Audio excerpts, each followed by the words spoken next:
આજે દ્વારકાધીશની કૃપાથી 86 વર્ષ પૂરા કરીને 87માં પ્રવેશ એ ભગવાનની કૃપા છે.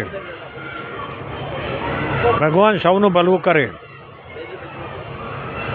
દેશમાં સુખ ને શાંતિ રહે, ભારત દેશમાં રોજગારની તકો વધે અને સારું જીવન જીવે, લોકોને રોજગારી મળે તેવી સાથે શુભેચ્છા સાથે હું જય શ્રી રામ, જય શ્રી રામ.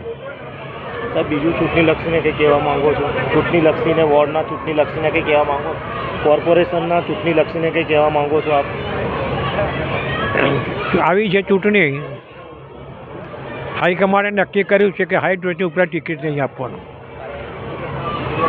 ખરેખર નવા બધા રિપીટ કરવા જોઈએ તો જ શહેરનો વિકાસ થશે. અને શહેરનો વિકાસ ચૂંટેલા સભ્યો ધ્યાન દેતા નથી,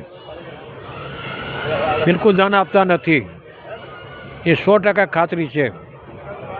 માટે આવનારા વર્ષમાં સારા પારખીને ઘોડા પસંદગી કરે તો આ શહેરનું કંઈ હિત થશે, ભલું થશે. આજે 120 ટીપી નાખવામાં આવી છે. કેટલી ટીપીનો એવોર્ડ મળ્યો જાહેર કરે ચૂંટેલા સભ્યો? નથી કામ કરી શકતા, દબાણ થાય છે, રોકતા નથી અને પછી તોડવા જાય છે, ગરીબ માણસોને નુકસાન કરે છે. તો આનો તરત થતું હોય તો પહેલાં બંધ કરવું જોઈએ. એ વ્યાખ્યા નથી, એમાં જવાબદારી કમિશનરની છે અને મેયરની જવાબદારી છે. અને અનધિકૃત બાંધકામ થાય તો રોકવું જોઈએ અને પછી તોડવા જાય એટલે લોકોને લાખોનું નુકસાન થાય. માટે આ નીતિ બરાબર નથી, એમાં સુધારો કરવો જોઈએ.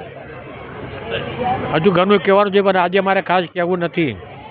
પણ જયપ્રકાશ સોનીને ખાસ કહું છું કે ટીમ એવી બનાવો કે વડોદરા શહેરના વિકાસમાં ધ્યાન આપે અને કેટલાક પ્રશ્નો છે એ પ્રશ્નો પછી કહીશું. થેન્ક યુ સાહેબ, ધન્યવાદ. બરાબર.